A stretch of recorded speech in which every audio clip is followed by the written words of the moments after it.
So that wasn't a very productive week, but what are you gonna do?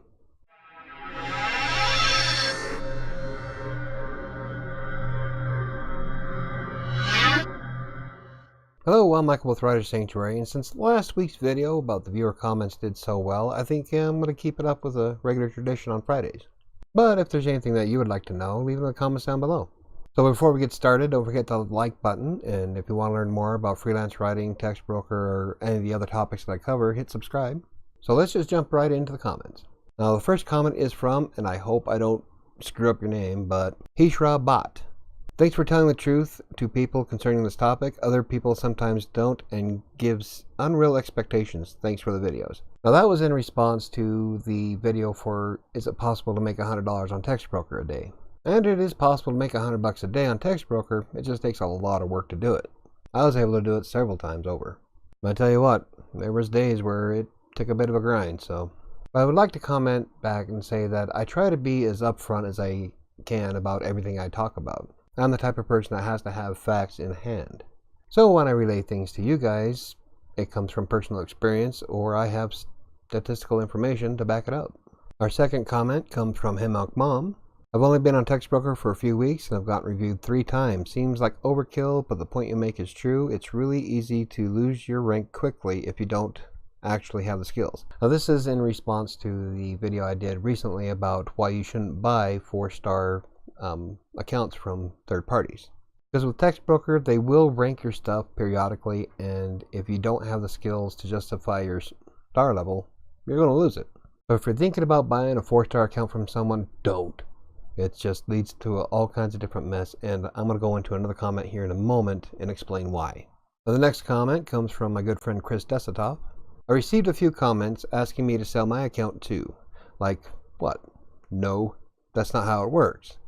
Not only that, but if I did sell my account, that writer's earnings would be reported to the IRS under my name and I'd be liable for the taxes. And that is a point that I completely forgot to bring up in the video that I made. Because with Textbroker, you have to fill out your W-9. So if you do sell your account to somebody else, that means that anything they earn is going on your taxes and you have to report that. And the last thing you want to do is have the IRS crawling up your butt. Ask Willie Nelson. The next comment comes from my good friend that I cannot pronounce his name at all, and I wish you would help me there and leave a comment on how to pronounce this. But can you make a review books, articles, and other sources that you studied to become a better writer? Now, I did a video yesterday on this, on 5 places that you can go to learn freelance writing, or not freelance writing, but AP style writing. Unfortunately, I can't remember all the places that I went, normally because I would just take bits of what Textbroker editors were telling me and I would just Google search that. So like if an editor said that I had a problem with serial commas, then I would do a Google search for serial commas. However, the 5 places that I found in yesterday's video do work quite well, and a lot of them were rich with information, so you might want to check that out, especially the CoSchedule blog. That one's just huge. And it probably doesn't hurt to install the Grammarly extension if you use Google Chrome. Now, I'm not a big fan of using Grammarly, but I've been really getting into it lately, mostly because Grammarly will work inside the WordPress editor, so I'm tickled pink about that. So that's another great tool that you could use to fine-tune your writing skills. I'm not sure if it works in the Textbroker editor because I've never used it yet, and if somebody knows if Grammarly works in the Textbroker editing screen, let me know. It'd be great. The next comment comes from Mama Lun. Love this. I got an email from Textbroker letting me know that they are behind on getting me verified into the system, and it's been like 2 weeks since I applied. I'm wanting in so bad. I have to be patient. And yes, this has been a common problem for the past few months. I've seen a lot of people wait for longer than a month to get verified by Textbroker, and it's probably just the slew of authors that they have in there. So they have to go through each author individually and make sure that they're writing well. So if you don't get accepted inside the initial 10 days, then just be patient. And I know one person that waited longer than a month and he finally got accepted and now he's good to go. So all I can really do is be patient. And what I would do is not just put all your eggs in one basket. Textbroker is a great system, but it's not the only content mill out there. Now, when I first started writing, I was doing Textbroker and WriterAccess.com at the same time. So I jumped back and forth between the browsers. Fiverr is another good place to go, but I don't like using it so much because it's just too much of a hassle to try to outperform the other people that are there. Like with Textbroker and Writer Access, you can just grab a job, write it, and go. But with Fiverr, you have to essentially convince the client to use your services. So it's a little bit different. It works. I got paid, but my per hour income for Fiverr wasn't nearly what it is for Textbroker. So, but I can't say it's a failure because there's a lot of people out there that make quite a bit of money on Fiverr. So that might be something to look into. Now, DIY Wedding Designs asks, I have a question about the sample article. On one example on the Textbroker site, it looks like the titles and paragraphs are centered, but in another place, it looks like everything is on the left of the page. Do you know which one they prefer for the sample? And to be honest, I don't think it really matters. Now, when I wrote my sample article 7 years ago, I just used everything on the left justification, just like normal. So I don't know if it really matters if you use centered or if you use blocked or if it's on the left. As long as it's written well and you have all the places and the headings that you need to have in it, I think it'll be all right.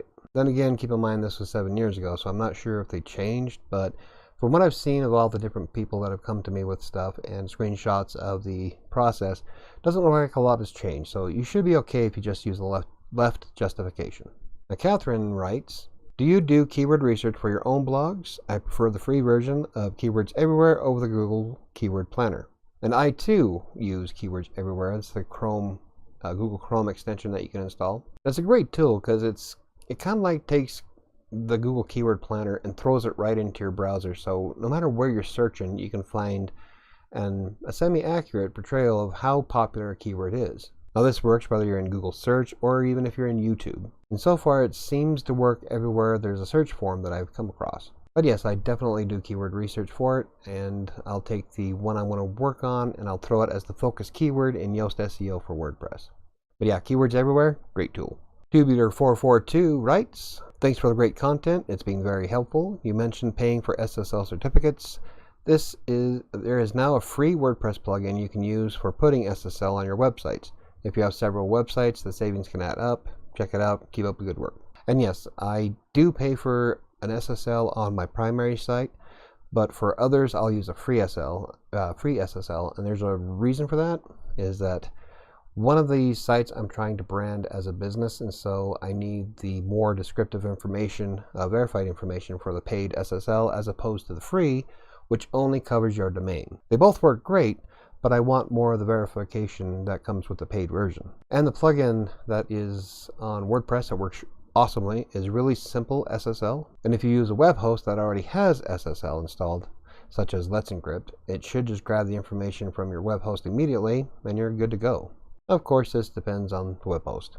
But yeah, Tubular442, I like anything free, but for this one instance, I do have a paid SSL for that very reason. So, Ron Kincaid writes, Michael, thanks for making this information available to us. This is on the video that I wrote about the 5 places where you can go to learn AP style writing. I try to bring as much as I can to the viewers and any way that I can help you learn how to write. Of course, I do want to expand further than Textbroker, but right now it seems to be the biggest draw for my audience. But Ron Kincaid, you're welcome. Hemmonk Mom writes again.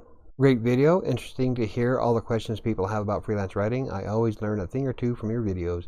Now, this is a comment that she left on last week's viewer comment section. And I try to make sure that there's something informative in every piece that I make. Sometimes it seems like I go more on a rant, but it's in my nature to be helpful. It's my job to help you. I don't really get into that clickbait stuff or try to make something more grandiose than it actually is. If I say it's grandiose, there's a good chance that it is.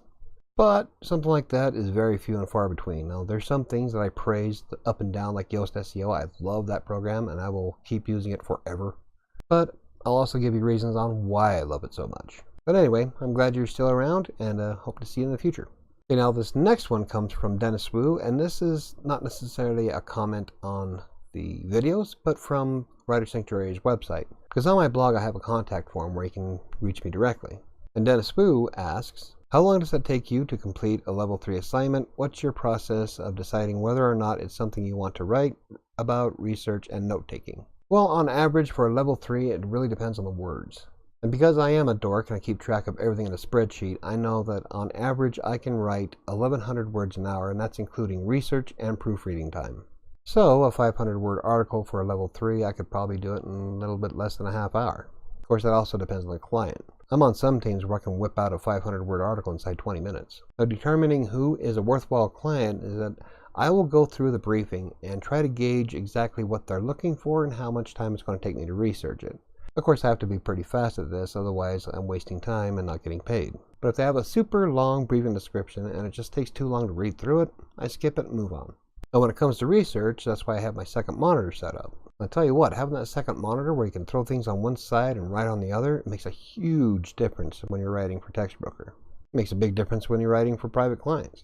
It's nice that I can just look at one screen while I'm typing and I don't even have to flip through tabs. It's awesome. So when I'm on the road and I am using my laptop and I don't have that second monitor, sometimes I'll plug my laptop into the television of the hotel so I have a second monitor. It's crazy when you sit down and you're like, oh, I only got one screen. But anyway, I hope that answers your question. So that does it for the comments for today, and I would like to announce that it is official. My plane is paid for, my hotel's paid for, and I'm heading to WordCamp Kansas City, Missouri at the end of June. Now, when I go to the WordCamp, it's going to be on behalf of my client, so I can't really peddle WriterSanctuary at all. But it's a WordPress community, and I'm fairly excited to get involved with that, and I love my clients, so it's going to be a fun experience, I think. But if you're curious about WordCamp Kansas City, Missouri, I'll leave a link in the description down below. But from what I can tell, all the WordCamps have like all kinds of information that you can get for those who are interested in WordPress, and anything that's interesting from a business perspective. Now, my client just went to the one in Detroit, and some of the talks that were there was like being able to create or managing your pipeline for Freelance. There were some talks about improving SEO strategies and implementing them in WordPress, but still, SEO strategies still apply no matter if you're using WordPress or not. So it's going to be a fun event. I'll be there Thursday, June 27th, all the way through June 30th. So how often have you used WordPress in the past, and is it a system that you like to use? Leave it in the comments down below. Personally, I love WordPress. I used to love Joomla like a lot back when it was 2.5, but then after it changed to 3 and WordPress started getting more developed, I found I had a secret love affair with WordPress, and I've been using it ever since. Like 2008, I think, is when I started using it. 2010 or 2012. I can't remember. It's been a long time. But yeah, I love WordPress, and so I'm excited to go to the WordCamp. If you found the video informative, hit the like button. If you want to learn more about freelance writing, Textbroker, and the other topics that I cover, hit the subscribe button. But that's going to do it for me today. Have a safe and fun Memorial weekend, and I'll see you next week.